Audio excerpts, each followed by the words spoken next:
Assalamualaikum warahmatullahi wabarakatuh. Halo kawan-kawan, ketemu lagi. Jadi tadi udah cerita mengenai pengalaman kawan saya bernama Mas Kuntul ini di hutan pinus sekitar di bawah tempat ini, nggak terlalu jauh. Dan sekarang gua ingin mengulik pengalaman dia ketika naik gunung ya. Sebelumnya sih gue ingin menyamakan persepsi terlebih dahulu. Kira-kira Mas Kuntul ini percaya gak dengan cerita-cerita mistis, dengan cerita-cerita horor di gunung? Kalau pribadi sendiri dulu awal-awal masih samar-samar. Awal-awal itu ketika berapa? Ketika pertama naik gunung. Nah, kan itu kan berapa? Kita pikir kan seneng-senengnya kita ke gunung itu buat healing lah kalau bahasa sekarang. Ternyata ketika naik gunung bisa hilang, nggak cuma healing. Bisa. Banyak sekali yang hilang. Pertama kali naik gunung tahun berapa? Sekitar sekolah dulu waktu kelas 1, 2, 11, 12? Kelas 2 SMA. Kelas 2 berarti kelas 11 itu 2013 ya? 2012, 13? Bukan dah, 2015 ya? Iya kayaknya 2015. Ini 2022, udah lumayan lama. Jadi gue yakin pengalamannya pun udah sangat banyak, karena gue pribadi pun gue masih dikit pengalaman.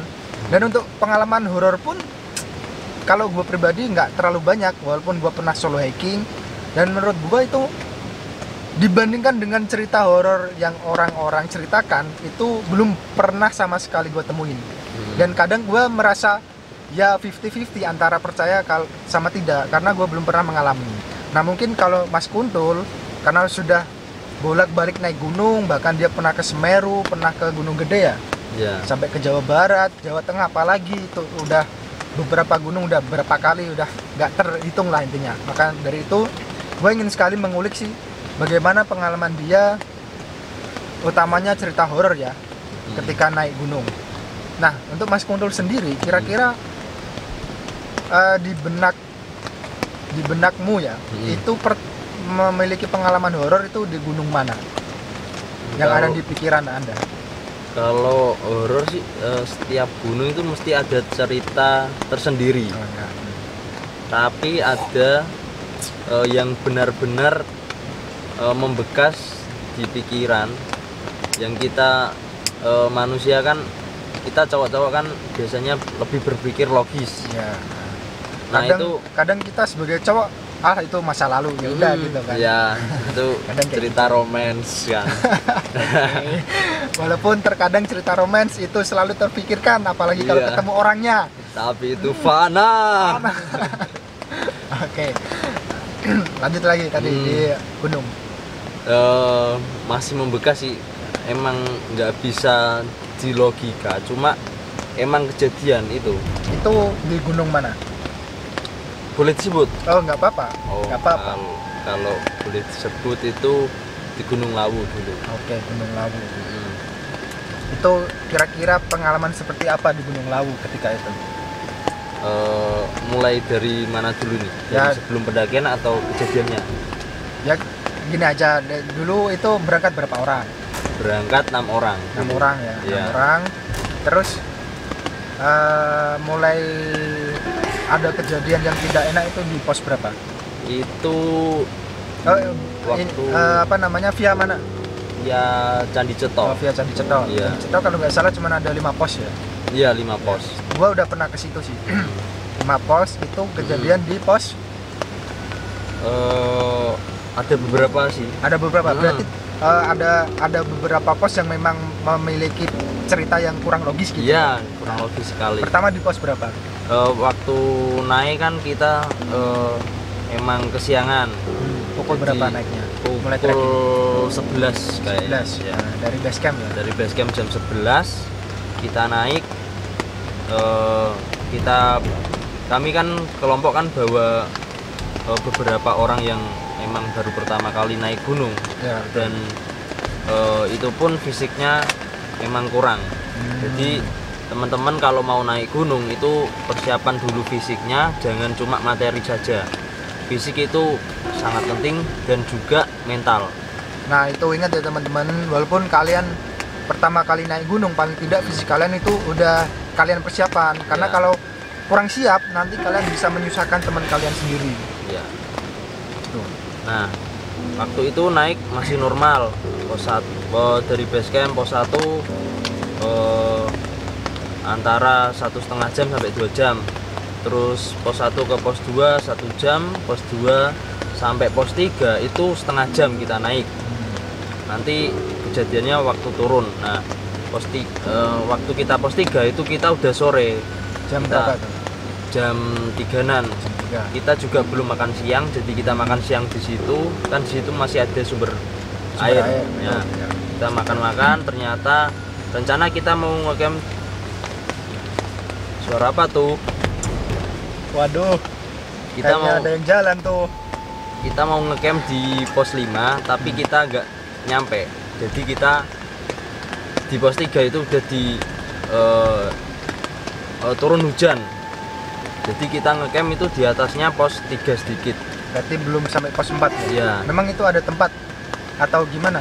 Memang ada tempat, cuma di sebelah jalur. Oh gitu. Itu masih di kawasan pos 3 atau udah lumayan jauh? Di kawasan pos 3. Oh berarti. Ternyata itu jalan air. Waktu kita hujan kan, wah banyak air masuk, dan itu fisik udah sangat-sangat lelah. Dan kalau kita ngecamp di pos 3, kita kan startnya harus awal kalau mau Oh iya, ke kalau mau puncak. summit. Nah, kita kalau ngejar sunrise. ya kalau ngejar sunrise juga. Terus kita naiknya itu sekitar jam 2. Mulai summit jam 2 pagi. Ya, jam 2 pagi. Dari pos 3. Kita di pos 3 udah persiapan, udah makan, udah semua yang dibawa. Kita naik dong. Itu bener, itu jam 2 itu baru persiapan atau udah mulai naik? Jam 2 persiapan, jam setengah 3 kita Oh, naik. jam setengah 3. Nah, terus di pos 4 lumayan ada barengan. Kita barengan sama bapak-bapak. Nah, dari ke pos 4 itu kan kita istirahat. Kita istirahat, ngobrol-ngobrol sama orang di sana, sama bapak-bapak itu. Saya tanyain, "Loh Pak, ini Jawa ya?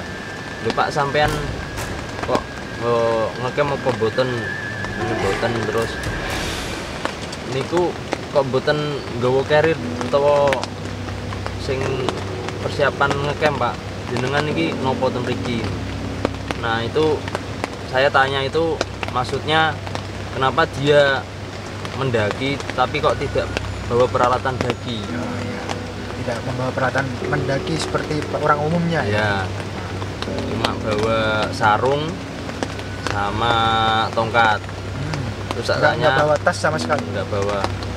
Terus katanya itu mau nilai ingon-ingon, artinya mau melihat peliharaan.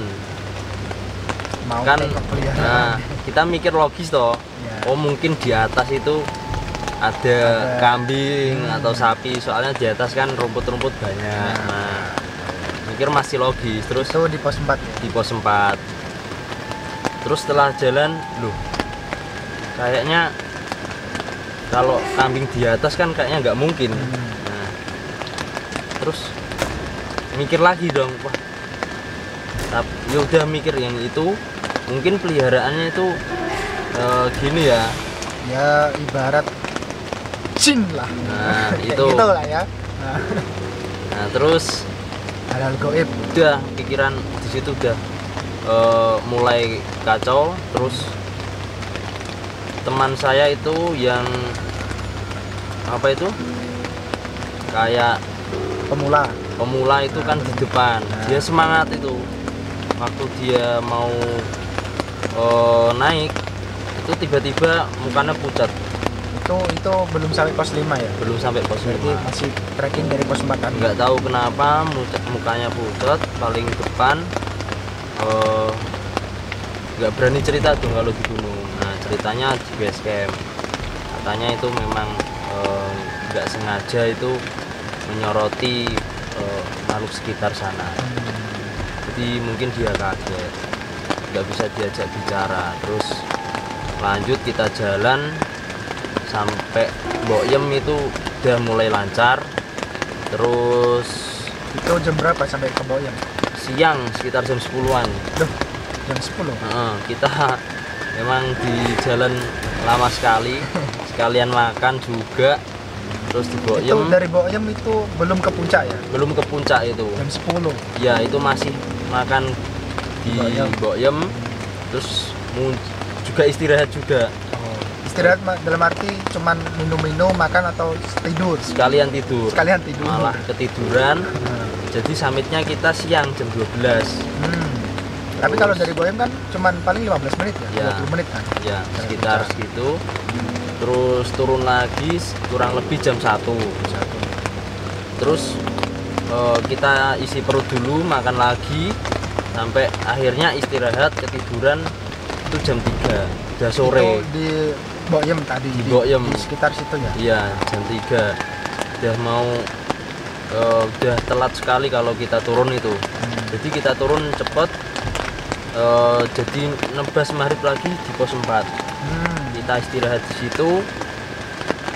Kan di situ katanya emang nggak boleh ngecamp. Dan jadinya emang bener sekali maghrib di situ. Suasananya rame banget di luar. Kita istirahat sebentar, terus turun ke tenda. Itu sekitar jam 7 kita sampai tenda. Nah, udah dong kita packing sampai jam 8 itu kita siap trekking. Berarti rencana memang langsung turun, nggak ngecamp lagi ya? Nggak ngecamp lagi. Itu kan udah malam Mas. Ya. Nah, udah turun sampai pos 3 itu sekitar jam 9-an. Nah, sampai mana itu?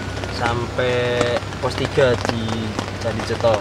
Oh, Mas di pos 3 jam 9? Iya, jam 9. Terus kan mau turun ke pos 2. Itu emang sebelumnya lambat sekali, terus saya sendiri memutuskan yang paling depan. Nah, paling depan itu kejadian yang sangat tidak logis terjadi. Sebelumnya saya berpikir logis, tapi memang kejadiannya nggak logis. Itu nggak tahu kenapa yang saya alami itu cuma muter-muter di situ. Kayak misal contoh. Itu sekitar pos berapa itu? Pos 3 ke pos 2 kita turun. Oh, berarti masih di sekitar situ? Ya. Kita kan naik dari pos 2 ke pos 3 kan cuma setengah jam. Ya. Tapi di sana kita muter lebih dari 1 jam. Padahal turun ya? Padahal turun. Kalau biasanya, turun itu kan lebih cepat. Iya. Biasanya turun itu lebih cepat. Ternyata yang saya alami itu kayaknya saya udah lewat saya kan menuju satu titik, misal pohon, terus saya belok kanan. Nah, itu saya melihat itu sampai jalan itu udah 2-3 kali, kayaknya 3 kali deh. Itu muter-muter di situ terus. Sampai teman saya itu yang belakang juga ngerasain, cuma emang kita nggak berani ngomong di situ. Jadinya kita istirahat. Emang kayaknya katanya kalau muter-muter kan salah satu dari kita kan menginjak yang namanya otot rimang. Otot rimang. Apa itu otot rimang? Akar. Akar rimang.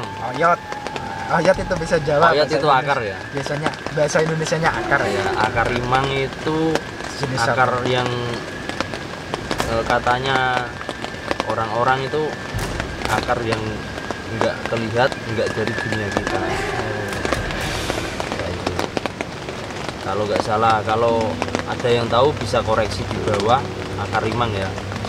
Terus emang kita muter-muter di situ, badan udah lelah, udah capek, udah malam juga. Kita posisi itu rombongan terakhir di situ, masih muter-muter di sekitar situ. Terus jadi kita memutuskan untuk istirahat. Memang mau gimana, jangan sampai kita salah satu dari kita itu mencar sendiri. Lebih baik bersama. Karena malam ya. Ya karena malam juga mikirnya kan kalau hilang satu kan repot. Lebih baik kan hilang semua. Nah, itu prinsip. Nah, udah istirahat, udah nggak terkondisikan itu pikiran. Jadi saya dan teman saya yang partner saya yang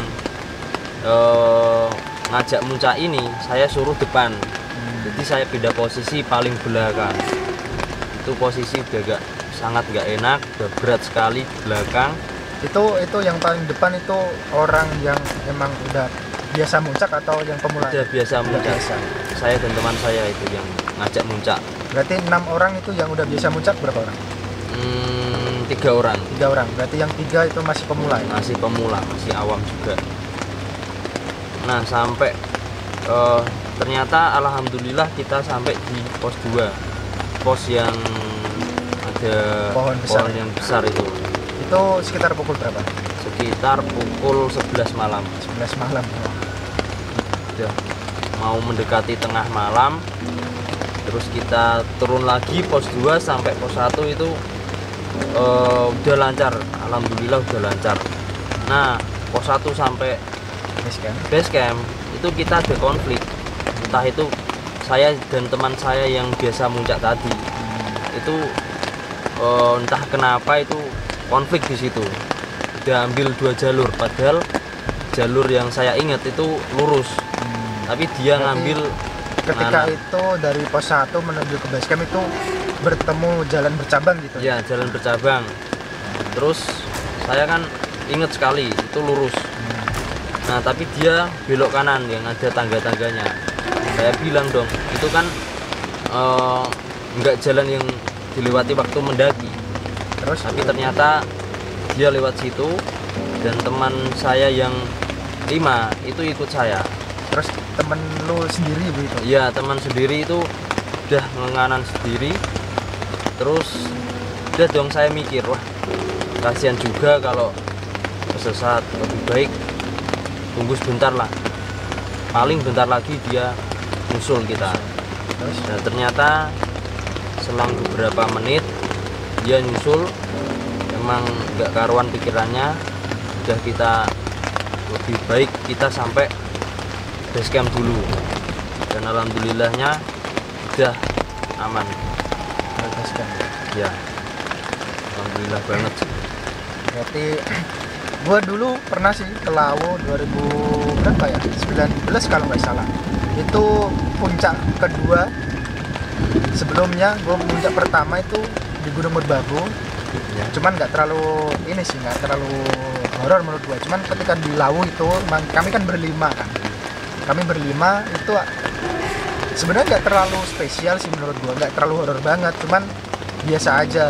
Memang dulu itu biasa kalau kita lewat Candi Cetok itu memang yang paling terkenal horornya itu kan di pos 4. Iya. Nah, dulu gue berangkat, memang setelah pos 4 itu memang kita kurang beruntungnya adalah kita sampai pos 4 itu maghrib. Iya. Kan karena di pos 4 itu nggak boleh ngecamp. Akhirnya kita lanjut.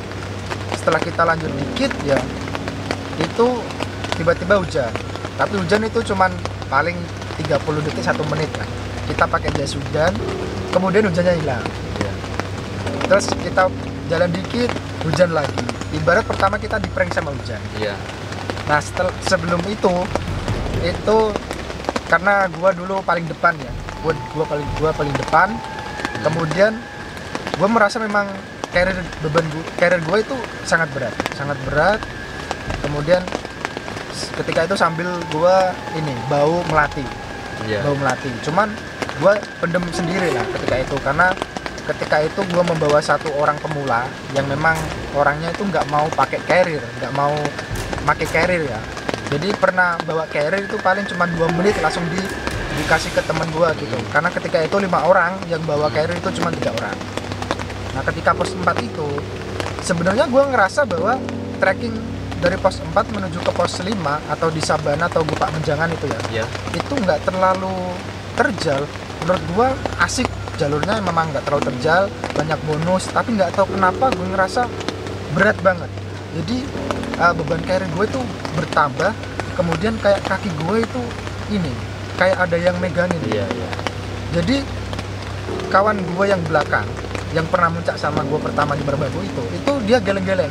Gue pertama kali muncak di Merbabu walaupun hujan itu gue lari, karena memang alhamdulillah gue suka olahraga, jadi kalau masalah fisik aman lah. Tapi ketika di pos 4 Lawu itu memang kawan gue pun berpikir kayak kurang masuk akal gitu. Iya. Nah, ketika setengah jalan itu gue udah nahan, gue nggak tahan bau melati sampai ke itu sebelum Bulak Peperangan itu sepanjang jalan itu gue merasa bahwa memang bau melati terus menerus. Iya. Karena gue nggak nggak betah, gue tutupin sama buff kan, buff. Walaupun tetap tembus, gue tetap berpikir positif. Ketika itu pikiran gue adalah mungkin di sepanjang jalur ini itu banyak pohon melati. Nah, ketika di tengah jalan, salah satu kawan gue itu ada yang nyeplos, wih, bawa apaan nih? Nah, langsung gue bilang, udah, nggak usah di ini, biarin aja, nanti gue ceritain ketika di bawah. Cuman ketika itu gue rasa trekking gue lama bang. Jadi di pos 4 itu dulu itu sekitar setengah 6, hampir maghrib lah. Hampir maghrib memang udah lumayan gelap. Terus sampai di Bulak Peperangan, akhirnya kami memutuskan camp di situ. Itu sekitar setengah 8. Jadi total trekking itu 2 jam. Iya. Itu kayak kurang masuk akal. Memang ketika itu gue rasain gue jalan 10 langkah itu nggak kuat. Akhirnya karena gue paling depan, gue berhenti, teman-teman gue pun berhenti. Bahkan salah satu teman gue ada yang bilang gini, nggak berani depan sendiri kan, Mal, kamu yang depan, karena gue takut kalau seandainya ada yang ngagetin setan atau apa. Dia bilang seperti itu, walaupun cuma guyonan ya. Tapi ketika itu memang gue ngerasain, gue masih positive thinking sih sebelumnya. Tapi setelah baru pulang gue berpikir, oh ternyata kayak gitu ya. Itu sih merupakan pengalaman horor satu-satunya gue memang di gunung itu sih. Itu menurut gue nggak terlalu horor sih, nggak seperti yang orang-orang lain ceritakan, ada yang sampai hilang kemudian bisa kembali lagi. Nah, mungkin cuman itu. Nah, kira-kira lu punya pengalaman lain nggak selain di laut? Ada sih. Di gunung mana? Di Gunung Sumbing waktu itu. Gunung Sumbing via? Iya, Mangli. Nah, itu itu berapa orang itu? berenam juga. Berenam. 3 cowok, 3 cewek. Nah, salah satu rombongan cewek itu ada yang lagi PMS, lagi haid, lagi berhalangan lah. Jadi jalannya itu memang pelan sekali. Di sana tidak ada niat untuk triple date ya, karena nggak ada ya. Soalnya itu ada siapa tahu ada rencana untuk triple date gitu kan, bukan hanya double loh, triple itu loh. Selama ini sih tidak ada itu, tidak ada yang nyangkut kalau ke gunung. Karena pengalaman udah pernah ada cerita dari cerita romantis lah gitu, bahwa pasangan ke gunung tapi kandas lah. Bukan langsung turun ya, cuman selang beberapa tahun lah kandas. Ya, jadi ada rasa kayak trauma lah dari situ. Jadi males juga kan bawa pasangan ke gunung. Oke, lanjut tadi di Sumbing via Mangli. Ya, di Sumbing via Mangli itu ada salah satu rombongan kita cewek itu lagi PMS dong. Terus waktunya itu kita planning itu pas sekali, kita ngecamp antara pos 3 atau pos 4 itu sampai jam 5. Tapi kenyataannya kita emang di jalan itu lambat sekali, nggak bisa kayak di planning kita. Dan maghrib itu kita masih setelah pos 2, sebelum pos 3 itu, sebelum Gupak. Pos 2 itu mata air. Sebelum itu loh, Pos Bayangan. Tanjakan Debus ya. Nah, tanjakan Debus, sebelum tanjakan Debus. Masih di situ, masih di hutan lah ibaratnya. Saya kan posisi paling belakang. Itu posisi turun apa naik? Posisi naik. Ya, posisi naik. Mulai trekking jam berapa? Mulai trekking itu antara jam 8 sampai jam 9 lah. Pagi ya? Pagi. Tapi di tanjakan Debus sudah malam. Udah malam. Sebelum tanjakan Debus. Udah malam, masih hutan itu. Saya kan posisi paling belakang, paling nungguin temen yang lagi itu PMS. Yang lainnya kan masih di depan, cuma jaraknya udah sangat jauh. Cuma masih berdekatan dan waktu itu maghrib. Oke, lanjut tadi sampai di pas maghrib ya? Ya, pas maghrib kita berenam itu masih jalan itu sebelumnya. Belum sampai pos 3? Belum sampai pos 3.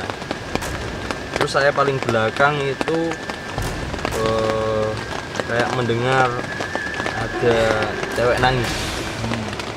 Dua segukan. Itu lo ingat gak nangisnya kayak gimana?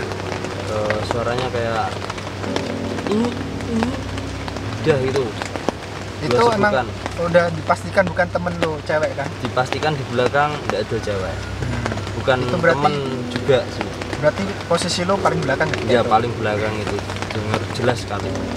Terus kan mikir dong, wah nggak mungkin juga ada cewek di belakang. Terus nggak berani, saya lihat di belakang di jalur memang nggak ada orang sama sekali. Juga kan posisi udah capek, udah kayak digituin kan emang kesel banget toh. Terus, itu berarti beberapa kali atau cuman sekali mendengarnya ketika nangis itu, atau ketika lo sekali tapi dua segukan? Oh, sekali cuma dua? Iya, itu jelas sekali. Cuma yang dengar itu saya dua yang paling belakang. Terus saya lihat di posisi hutan itu ada yang melayang. Baru itu saya ke gunung. Sebelumnya kan cuma paling mendengar, terus kayak merasakan, terus diputer-puterin. Itu cuma baru itu di gunung itu memang lihat bentuknya putih. Ya, melayang gitu. Melayang. Itu tak liatin terus itu.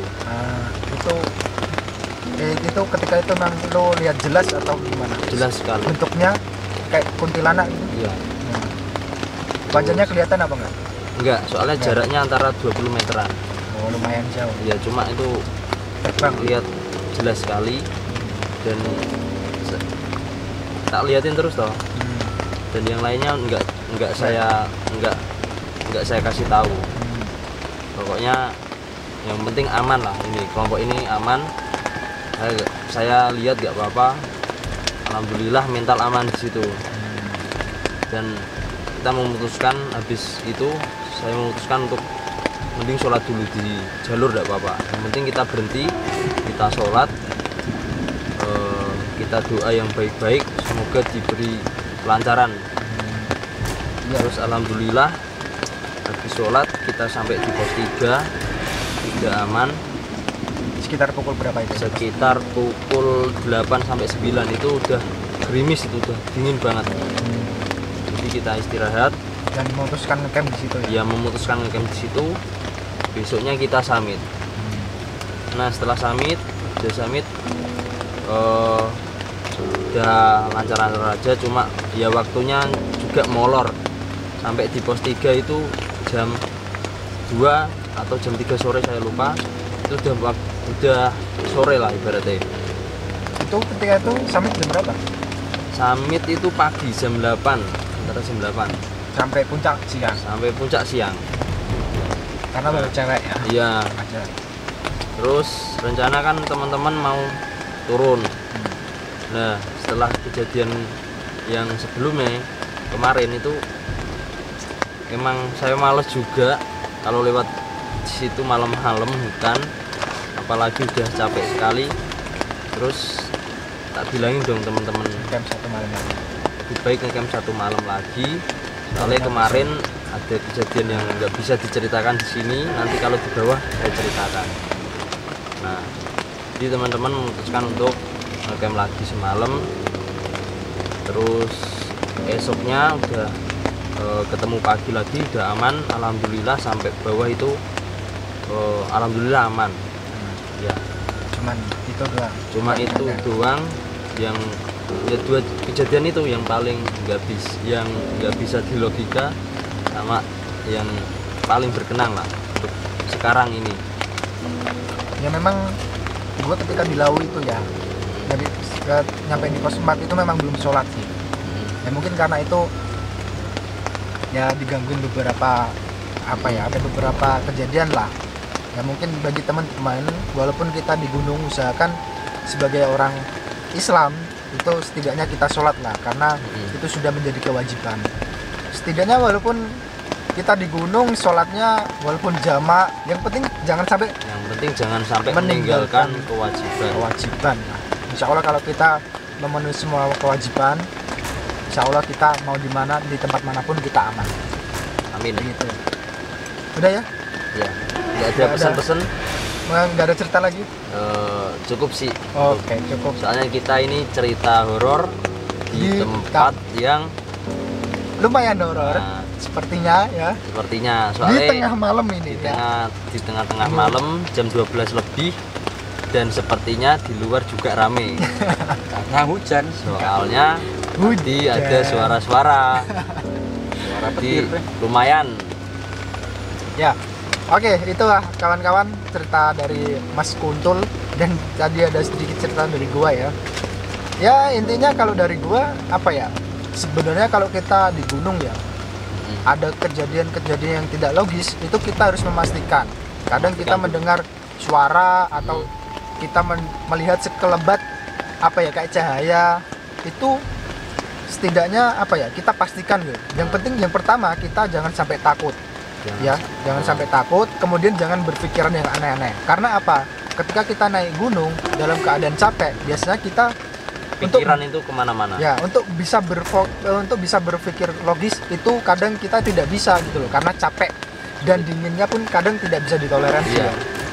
Maka dari itu kawan-kawan, ketika naik gunung itu usahakan kalian memiliki fisik yang baik, karena kalau kalian punya fisik yang baik, insya Allah mental kalian bisa terbentuk. Karena kalau mental memang tidak bisa diajarkan ya, mental itu memang harus dilakukan. Jadi kita tidak bisa muncak 1-2 kali, muncak sekali langsung bisa memiliki mental bagus, itu belum tentu ya. Belum tentu. Kita harus memang memiliki pengalaman dengan banyak gunung agar mental kita betul-betul terbentuk. Juga jangan meremehkan gunung. Ya, itu ya kawan-kawan, jangan sampai meremehkan gunung. Setidaknya ketika kalian pertama kali naik gunung, biasakan dengan diusahakan kalian naik gunung dengan orang yang udah pernah naik gunung dan paham mengenai dunia pendakian. Ya. Oke, cukup sekian, dan gue udah lumayan mantap ini. Seru. Ya, semoga di video selanjutnya kita bisa cerita-cerita kayak gini mungkin di gunung ya, karena ini di tengah hutan. Semoga aja nanti bisa. Dan cukup sekian dari gua. Assalamualaikum warahmatullahi wabarakatuh. Bye bye.